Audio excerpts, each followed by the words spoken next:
செல்லம்மா செல்லம்மா செல்லம்மா. அனுஷ்காப்பா ஃபங்க்ஷனுக்கு கிளம்பிட்டீங்களோ? போமா அனுஷ்காப்பா. போமாவா? எங்க? அதான் அனுஷ்காப்பா உங்க அக்கா பேரனுக்கு மட்டை அடிக்கவல்ல, அங்கதான் போமா. இங்க பாரு செல்லம்மா, ஃபங்க்ஷனுக்கு நான் மட்டும்தான் போறேன்னு வாங்கிட்டு ஏற்கனவே சொல்லியாச்சு. மறுபடியும் நீயும் வரேன்னு சொன்னா என்ன அர்த்தம்? அனுஷ்காப்பா காலையிலே ரெடி ஆயிட்டேன் அனுஷ்காப்பா. நாங்க எந்த பிரச்சனையும் பண்ண மாட்டேன். நீங்க சொல்ற மாதிரியே நடந்துக்கிட்டே அனுஷ்காப்பா. அமைதியா போயிட்டு அமைதியா வந்துடுறேன்.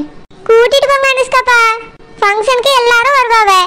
நான் வராம நீங்க மட்டும் போய் நின்னா மைனி வருத்தப்படுவா அனுஷ்காப்பா. அதுக்கு தான் சொல்லி நீ சேர்த்து கூட்டிட்டு போங்க. எங்க அக்காலாம் ஒன்றும் வருத்தப்பட மாட்டா. இல்ல அனுஷ்காப்பா, உங்க அக்காவுக்கு இருக்கிறது நீங்க ஒரே ஒரு தம்பி. உங்க பொண்டாட்டி நான் வரலன்னா அவங்க வருத்தப்பட மாட்டாங்களா? அது மட்டும் இல்ல, பாக்குறவையெல்லாம் கேப்பா அனுஷ்காப்பா. நானும் கூட்டிட்டு போங்களா? நீ வந்தா அங்க தேவையில்லாம ஏதாவது பிரச்சனை வரும்னு நான் சொல்லிட்டேன். உன்னைய கூட்டிட்டு போக முடியாது. நீ இங்கே இரு. அனுஷ்காப்பா ஏன் அனுஷ்காப்பா இப்படி சொல்றீங்க? உங்க அக்கா பேர எனக்கும் பேர மாதிரி இல்லையா? அந்த சரோஜா எனக்கு பிள்ளை மாதிரி தானுங்க. நாங்க என்னங்க பண்ணிட போறேன்? ஏன் நீ வரக்கூடாதுங்கிறிய?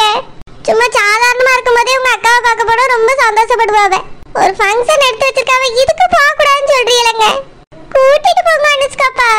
உங்க அக்காவும் அத்தானும் தான் ரொம்ப வருத்தப்படுவாங்க. இங்க பார், யார் வருத்தப்பட்டாலும் நான் பேசிக்கிறேன். நீ வரக்கூடாதுன்னா வரக்கூடாதுதான். என் பேச்ச மீறி வந்தா எந்த இடம்னு பார்க்க மாட்டேன், அங்க வச்சு பின்னு கட்டிடுவேன். அனுஷ்காப்பா வாய மூடு. அங்க வந்து நின்றுட்டு ஏதாவது ஒரு பிரச்சனை பண்றதுக்கு தானே வாரேன்னு துடிச்சிட்டு இருக்கா. நீ இல்லாம இருந்தாதான் அந்த மொட்டை போடுற ஃபங்க்ஷன் நல்லபடியா நடக்கும். நீ வந்தா ஏதாவது வில்லங்கம் பண்ணிடுவா. ஒழுங்கு மரியாதை எங்கே இரு. நான் போன பிறகு வந்துடலாம்னு நினைச்சா அதுக்கு மேல இந்த வீட்லயே நீ இருக்க முடியாது சொல்லிட்டேன். நான் வாரேன். என்ன மனுஷன் இவரு? வெளியே போனா பொண்டாட்டியோட சேர்ந்து போவதா எல்லாரும் ஆசைப்படுவாங்க. இவர் மட்டும் ஏன்டா இப்படி இருக்காரோ? எங்க போனாலும் என்னை கூட்டிட்டு போக கூடாதுன்னு நினைக்காரு. முக்கியமா சொந்தக்காரவிய வீட்டுக்கு நாங்க அவ்வளவு என்ன முறிச்சா திங்க போறேன். நான் வந்தாலும் சரி வராட்டியும் சரி அங்க பிரச்சனை நடக்கதான் போகுது. ராசாத்தியக்கா ஒருத்தர் போதாதா அங்க ஏழ்ரை இருக்கிறதுக்கு? இவரு என்னைய குறை சொல்லிட்டு போறாரு. இந்த மனுஷனை வச்சுக்கிட்டு ஒண்ணும் பண்ண முடியல. இப்ப போறாம போக கூடாதானே எனக்கு தெரியல. போனா அங்க போன பிறகு ஏச்சு விடும். போகலன்னா ராசாத்தியக்கா வருத்தப்படுவாவ. என்னதான் செய்யறதுன்னே தெரியல. பிரியங்கா பிரியங்கா பிரியங்கா, நேரம் ஆகுதுமா, கிளம்பிட்டியா? ஏய் பிரியங்கா, என்ன பண்ற? இவ சத்தமே இல்லாம இருக்கா? பிரியங்காமா, பிரியங்கா பிரியங்கா பிரியங்கா, கூப்பிட்டுட்டே இருக்கேன், சத்தமே இல்லாம படுத்திருக்கா. என்ன ரெடி ஆகலையா? நேரம் ஆகுது பிரியங்கா. செல்லம்மா வீட்டுக்கு போயிட்டு அவளை கூப்பிட்டுட்டு அப்புறம் எங்க அண்ணன் வீட்டுக்கு போகணும். என்ன ரெடி ஆகாம படுத்து கிடக்கா? எழுந்து கிளம்பு. மம்மி எனக்கு ரொம்ப தலை வலிக்குது மம்மி. தலை வலிக்குதா? ஆமா மம்மி, ரொம்ப தலை வலிக்குது, எழுந்து கூட உட்கார முடியல.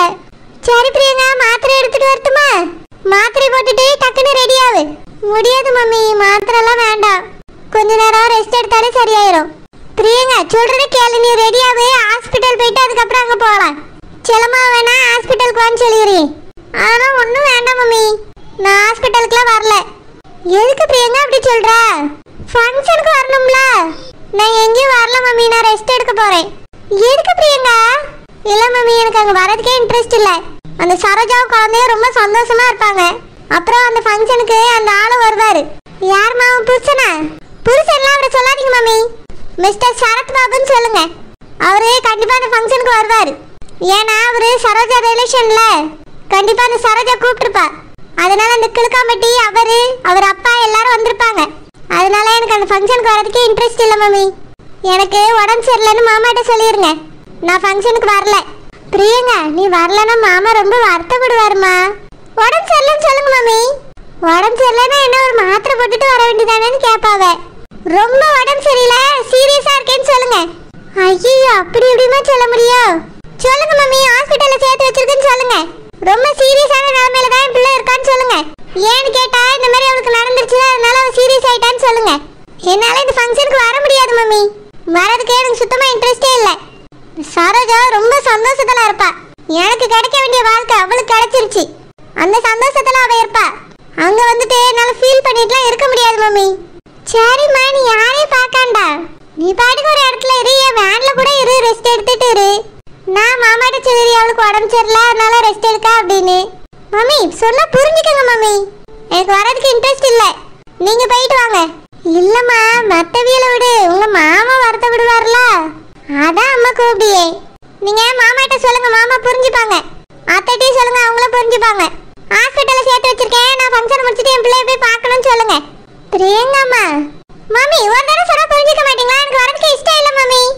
சரிம்மா, கோவப்படாத. நீ ரெஸ்ட் எடுமா. அம்மா மட்டும் போயிட்டு வரேன். ஓகே மாமி. நான் போயிட்டு செல்லம்மாவை கூப்பிட்டுட்டு தான் அங்க போவேன். ஓகே மாமி. உனக்கு ரொம்ப தலைவலிக்குது, உடம்பு சரியில்லைன்னா அம்மைக்கு ஃபோன் போடுமா, அம்மா உடனே வந்துடுயே. சரி மாமி, அதெல்லாம் நான் பார்த்துக்கிறேன். நீங்கள் ஃபங்க்ஷனை முடிச்சுட்டே வாங்க.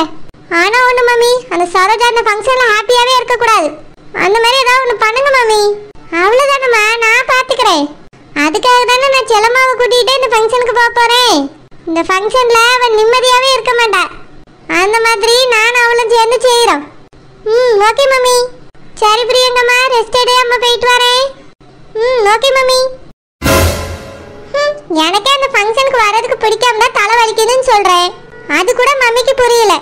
மாமா வாமான்னு சொல்கிறாங்க, அண்ணா வருத்தப்படுவாங்களாம். என்னோட வருத்தம் மம்மிக்கே புரியல. அங்கே வந்தால் எல்லாருமே சந்தோஷமா இருப்பாங்க. முக்கியமாக அந்த சரோஜா மாமா கூட சிரிச்சு சிரிச்சு பேசிகிட்டு இருப்பா. முன்னாடியாவது எனக்கு ஒரு கல்யாணம் ஆகி தொலைச்சிருச்சுனா தான் நான் இருந்தேன். ஆனால் இப்போ எனக்குன்னு எதுவுமே இல்லை. அவளை பார்த்தாலே எனக்கு பத்திக்கிட்டு எரியும். அவள் வேணும்னே என் முன்னாடி வந்து சிரிச்சு சிரிச்சு பேசிகிட்டு இருப்பா. அதெல்லாம் எனக்கு பார்க்கவே பிடிக்காது. பத்தாததுக்கு அந்த கிழக்காம்பட்டி ஃபேமிலி வேற வரும். அதுங்களை பார்த்தாலே எனக்கு என்ன எரிச்சலாக தான் இருக்கும். அதனால தான் இந்த ஃபங்க்ஷனுக்கு போகவே எனக்கு பிடிக்கல. மம்மி கிளம்பிட்டாங்க. நல்லா சவுண்டாக பாட்டு வச்சுட்டு டான்ஸ் ஆடலாம். அப்போ தான் மைண்டு ரிலாக்ஸ் ஆகும். செல்லம்மா, செல்லம்மா, வாங்க ராசத்தியக்கா, வாங்க உள்ள வாங்க. என்ன செல்லம்மா, ரெடி ஆயிட்டியா? கிளம்பலாமா செல்லம்மா? ராசத்தியக்கா, என் புருஷன் சத்தம் போட்டுட்டு போறாவக்கா. இந்த ஃபங்க்ஷனுக்கு நீ வரவே கூடாது, மீறி வந்தா இந்த வீட்டிலே இருக்க முடியாதுன்னு சொல்லிட்டு போறாவ. நான் அவர் கிளம்பும் போது கூட கேட்கதாங்க செஞ்சேன். எங்க நானும் வரேன், நீ சேர்த்து கூட்டிட்டு போங்கன்னு சொன்னேன். அவர் ஸ்ட்ரிக்டா நீ வரவே கூடாது, வந்தா அவ்வளவுதான் அப்படின்னு சொல்லிட்டு போயிட்டாரு. அவர் பேச்ச மாரி அங்க போனா ரொம்ப கோவப்படுவாருக்கா. இந்த வீட்லயே இருக்க முடியாதுங்கிற மாதிரி சொல்லிட்டு போறாரு. செல்லம்மா, உன் புருஷன் எத்தனை வாட்டி சொல்லியிருக்காரு உன்னை என்ன வீட்டை விட்டா வெளியே அனுப்பிட்டாரு? அதெல்லாம் அனுப்ப மாட்டாரு. நம்ம அங்க போன உடனே மைனி கிட்ட விஷயத்த சொல்லிடலாம். மைனி தான் உன்னை வர வச்சாவன்னு உன் புருஷன்ட்ட சொல்ல வச்சிடலாம். அதுக்கு பிறகு உன் புருஷனால ஒன்றும் செய்ய முடியாது பத்தியா? வாய் முடிடுவாரு. உன்னையே வீட்டை விட்டு அனுப்ப மாட்டாரு. இல்லக்கா, அவர் கோவத்தை பத்தி உங்களுக்கு தெரியாது. சொன்னா சொன்ன மாதிரியே செஞ்சிருவாருக்கா. நீங்க மட்டும் போயிட்டு வாங்கக்கா, நான் வீட்லயே இருக்கேன். செல்லம்மா, நீ வரலன்னா அங்க ஒன்றும் செய்ய முடியாது.